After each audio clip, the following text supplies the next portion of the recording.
yang saudara kenal sehari-hari itu berasal dari magma. Magma itu adalah batu yang bentuk cair.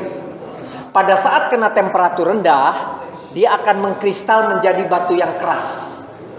Batu yang disebut sebagai batuan beku ini, saudara akan lihat yang dipakai di jalan, yang dipakai untuk membangun rumah, misalnya andesit untuk di jalan biasanya. Kemudian batu-batu keras yang lainnya termasuk granit yang biasa dipakai untuk lantai yang bagus dan sebagainya. Termasuk klasifikasinya adalah batuan beku. Jadi adanya di sini. Tapi batuan beku itu bisa hancur karena angin dan panas seperti di Saudi Arabia sana, kemudian jadilah pasir yang keras-keras dan besar. Atau seperti Indonesia, selain kena hujan, selain kena panas dan angin, kena hujan. Akibat kena hujan menjadi jauh lebih halus, jadinya batuan lempung, batuan yang lebih kecil. Sampai di air pun membuat batuan itu tidak mengendap. Jadilah air kita itu kuning oleh lempung dan seterusnya. Tetapi karena itu berupa lempung, maka kadar-kadar dari magnesium, kalsium, alumina dan sebagainya yang dibutuhkan tumbuhan menjadi bisa dicerna oleh tumbuhan. Maka ketika tanam di Indonesia, tumbuhan tumbuh. Ketika ditanam di Saudi Arabia yang bebatuannya kasar-kasar, maka tumbuhan itu tidak bisa tumbuh karena tidak bisa memakan makanan yang ada dalam batu yang masih keras tadi. Nah, ketika dia kemudian bertumpuk, tersedimentasi, numpuklah pasir-pasir itu bertumpuk-tumpuk panjang. Kalau kena tekanan dan temperatur, dia akan menjadi batuan sedimen. Batuan sedimen ini berisi air, berisi minyak, berisi gas. Kita tentunya di sini adalah berisi air. Seperti yang kita kenal selama ini. Batuan sedimen ini akan kemudian terpanaskan lagi, terkeraskan lagi, nanti jadi batuan metamorf. Jadi yang dulunya dia berpori, kena panas, termampatkan. Sebagai contoh adalah marmer.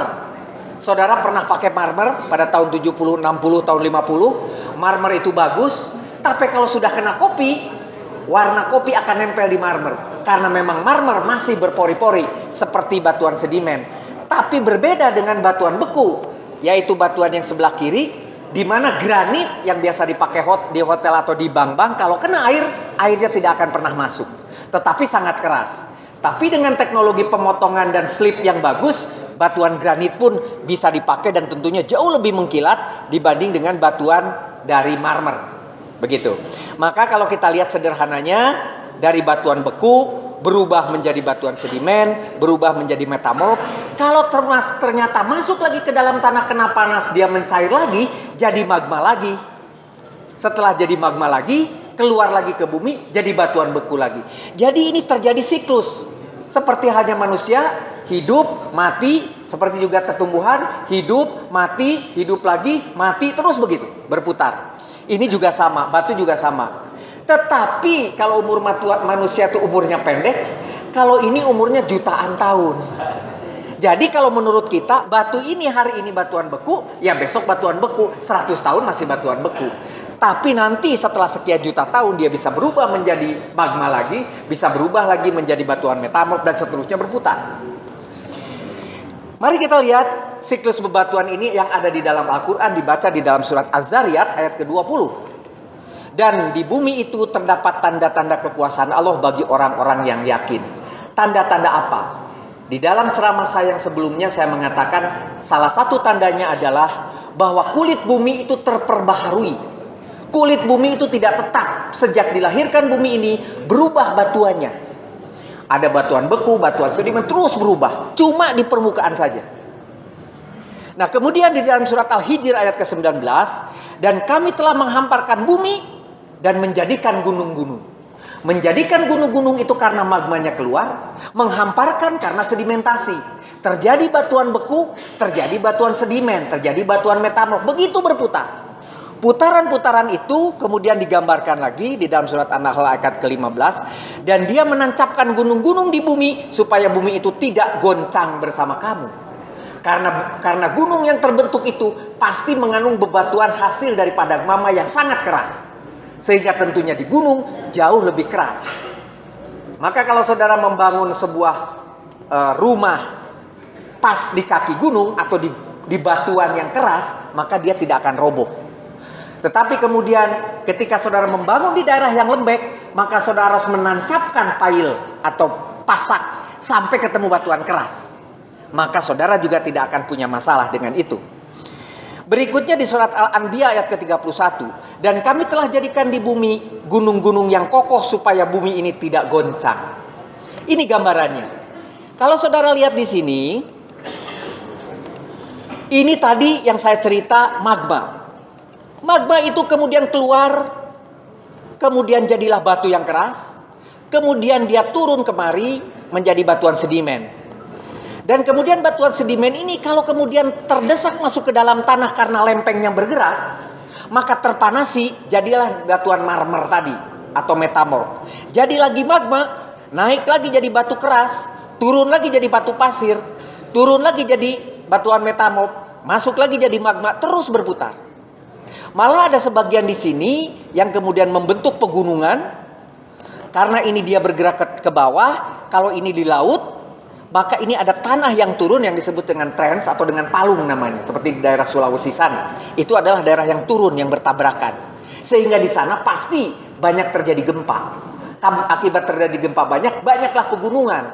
Mulai adalah hendong di atas sampai ke bawah, banyak menghasilkan panas bumi.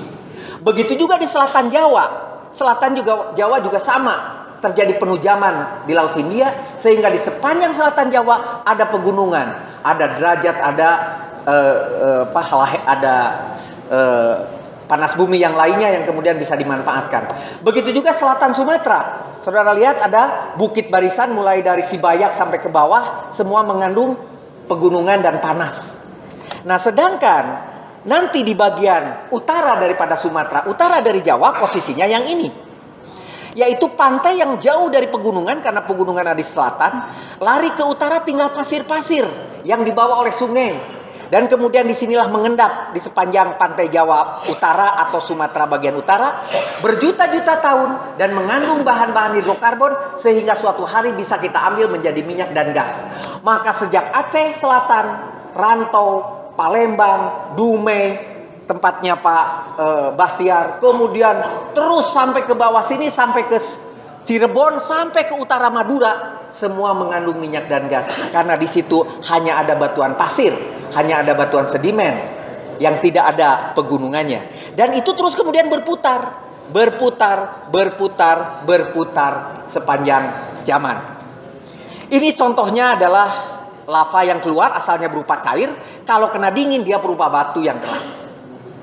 Ketika dimuntahkan, bisa saja lava itu berupa pijar yang panas yang terbang. Sampai di sebuah tempat, dia akan menjadi gunung batu. Saya sudah pernah cerita bahwa di Tasik banyak sekali gunung batu. Di Bandung juga di sebelah timur dekat Pasir ada gunung batu. Pegunungan yang isinya cuma batu saja di sini. Kemudian juga kalau kita lihat Krakatau atau di daerah Hawaii juga sama, terjadi pengeluaran magma yang berjajar lurus. Ini beberapa pulau berjajar terbentuk dari laut nonjol ke permukaan. Ini sebagai contoh di Indonesia ketika terjadi di Sumatera Utara, di Sinabung Sumatera Utara, yang keluar kadang-kadang langsung berupa, kalau kadang-kadang berupa magma yang cair, kadang-kadang sudah berupa batu tetapi hancur lebur berupa debu. Yang dekat kena pasir, yang jauh kena debu, begitu kira-kira. Waktu zaman Galunggung di Bandung kena debu, di Tasik tidak pernah kena debu. Datangnya pasir dan batu-batu.